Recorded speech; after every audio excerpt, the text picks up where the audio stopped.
नमस्कार, आप सभी दर्शकों का बहुत बहुत स्वागत है आज के हमारे इस वीडियो में। दोस्तों, आज के इस वीडियो में बहुजन महानायिका की एक ऐसी इतिहास बताऊंगी जिसे गोदी मीडिया या पत्रकार ने नहीं बताया होगा। जी हाँ दोस्तों, 15 जनवरी को उस कन्या का जन्म नहीं होता तो शायद बाबा साहब का कारवां वहीं रुक गया होता। जी हाँ दोस्तों, तो बने रहें वीडियो के लास्ट तक और बहुजन समाज से जुड़ी अपडेट्स को पाने के लिए प्लीज चैनल को सब्सक्राइब करें और बहुजन समाज से जुड़ी खबरों को पाने के लिए इसी तरह संगीता जी दमन का साथ बनाए रखें और अपने दोस्तों में वीडियो को ज़्यादा से ज़्यादा शेयर करें। दोस्तों, 15 जनवरी को एक ऐसी कन्या का जन्म हुआ जिन्होंने भारतीय राजनीति में इतिहास रच दिया। आज आप सब लोग ये कल्पना नहीं कर सकते।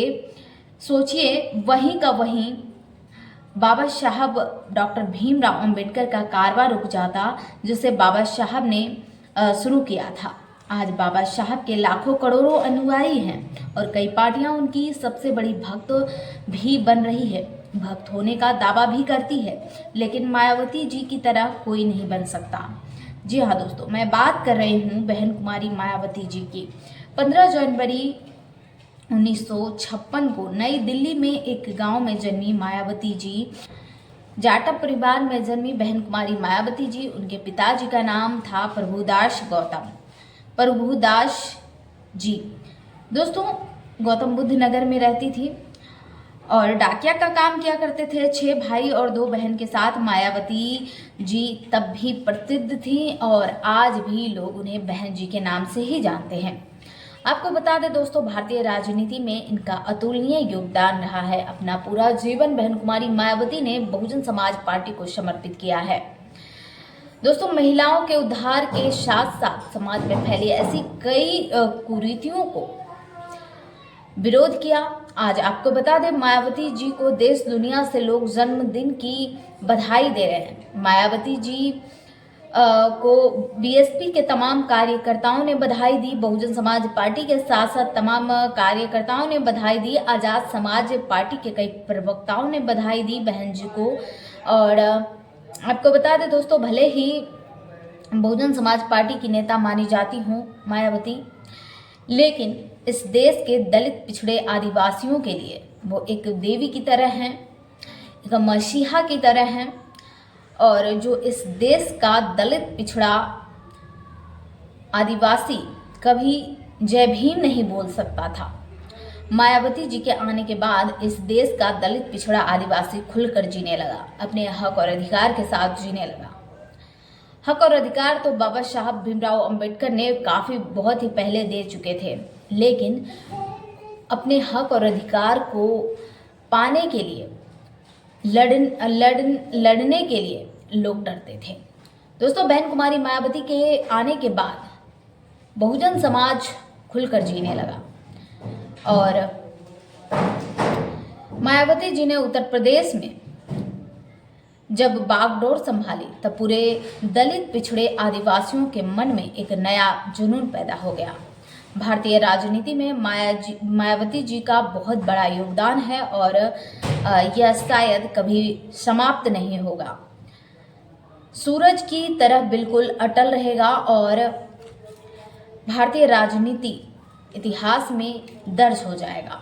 आपको बता दें, बहन जी ने 1975 में दिल्ली विश्वविद्यालय में कला में स्नातक किया था। 1976 में बहन जी ने मेरठ के विश्वविद्यालय में बीएड किया था।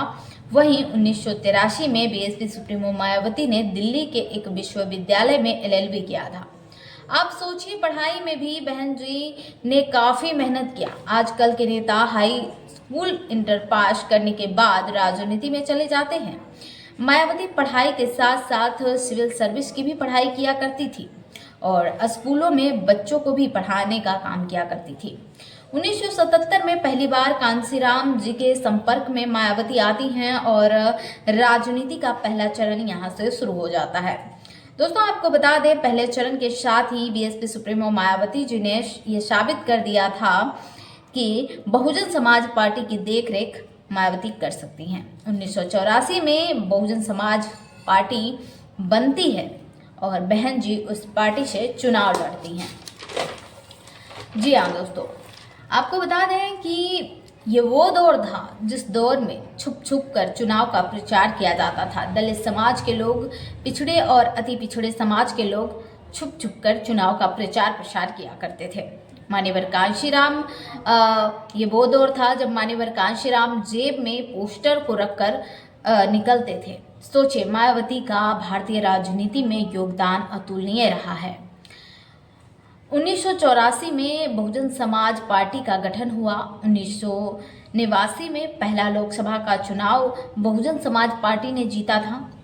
उसके बाद 1994 में भी लोकसभा चुनाव बसपा ने जीता। इस चुनाव के बाद मायावती जी फेमस हो गई और इतनी ज़्यादा फेमस हो गई कि पूरे भारत के लोग बहन जी को जानने लगे और बहन जी के नाम से ही लोग उन्हें संबोधन करने लगे। धीरे धीरे बहन जी का कद और भी बड़ा होता गया। बहन मायावती जी ने 1995 में प्रथम बार सीएम पद की शपथ ग्रहण की और इस देश में एक हल्ला हुआ। वो हल्ला ये था कि लोग अब सर झुकाने को मंजूर नहीं थे। पूरे देश में के दलित, पिछड़े, आदिवासी के लोग अपना सीना गर्व से चौड़ा करके घूमने लगे। पहली बार 1995 में बसपा की सरकार बनती है, मायावती जी मुख्यमंत्री बनती हैं। ये इतिहास का वो दिन था जो शायद दलित समाज की महिला मुख्यमंत्री बनती है। वो समाज की महिला मुख्यमंत्री बनती है जो दूसरों के घर झाड़ू पोछा गोबर बर्तन करने का काम करती थी। आप कल्पना नहीं कर सकते दोस्तों, मायावती के मुख्यमंत्री बनने के बाद ये सारी चीज़ें दलित समाज के महिलाओं को छुटकारा दिलाया गया। 1995 यानी 3 जून 1995 से लेकर 18 अक्टूबर 1995 तक बहन जी का पहला कार्यकाल था। उसके बाद 21 मार्च 1997 से 20 दिसंबर 1997 तक बहन जी का दूसरा कार्यकाल था जब मुख्यमंत्री थी। उसके बाद 3 मई 2002 से 26 अगस्त 2003 तक बहन जी का कार्यकाल चलता रहा। अब बात आती है कि बहन जी का पूर्ण बहुमत की सरकार कब बनेगी। बहन जी ने कठिन मेहनत परिश्रम किया और इस देश में लगातार बहन जी ने चुनाव प्रचार किया। आप यकीन नहीं मानेंगे कि भारत का सबसे बड़ा प्रदेश उत्तर प्रदेश है और इस प्रदेश में बहन जी ने पूर्ण बहुमत की सरकार बनाई। 13 मई 2007 को बहन जी की सरकार बनती है। 16 मार्च 2012 तक पूर्ण बहुमत से सरकार चलाई जाती है। इस कार्यकाल में बहन जी ने बहुत सारे काम किए। तमाम स्कूलें बनवाई, कॉलेज बनवाए, यूनिवर्सिटी बनवाई और बहुजन महापुरुषों को जिंदा करने का काम किया। सबसे बड़ा जो हमारे बहुजन महापुरुष थे उनको जिंदा करने का काम किया। डॉक्टर अंबेडकर के सपनों को पूरा किया। अंबेडकर पार्क बनवाए, प्रेरणा स्थल, दलित प्रेरणा स्थल, तमाम चीज़ें जो शायद बहुजनों का सपना था उसे मायावती ने साकार किया।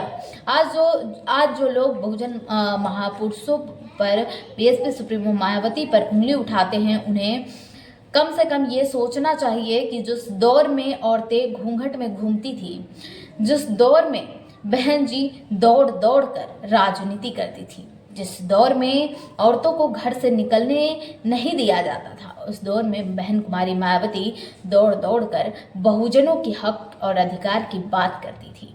तो दोस्तों याद रखिएगा बहन कुमारी मायावती ने क्या किया है और भारतीय इतिहास में बहन कुमारी मायावती का क्या योगदान रहा है। दोस्तों इस वीडियो में आपको क्या कुछ सीखने को मिला, आप हमें कमेंट सेक्शन में ज़रूर बताएं। बहन कुमारी मायावती को आयरन लेडी के नाम से भी जाना जाता है। इस वीडियो पर आपकी क्या राय है, प्रतिक्रिया है, हमें कमेंट सेक्शन में ज़रूर दें और बहुजन समाज से जुड़ी अपडेट्स को पाने के लिए इसी तरह चैनल को सब्सक्राइब करें, जुड़े रहें और फिर मिलेंगे नेक्स्ट वीडियो के साथ। तब तक के लिए इजाज़त चाहूँगी। नमस्कार, जय भारत, जय संविधान।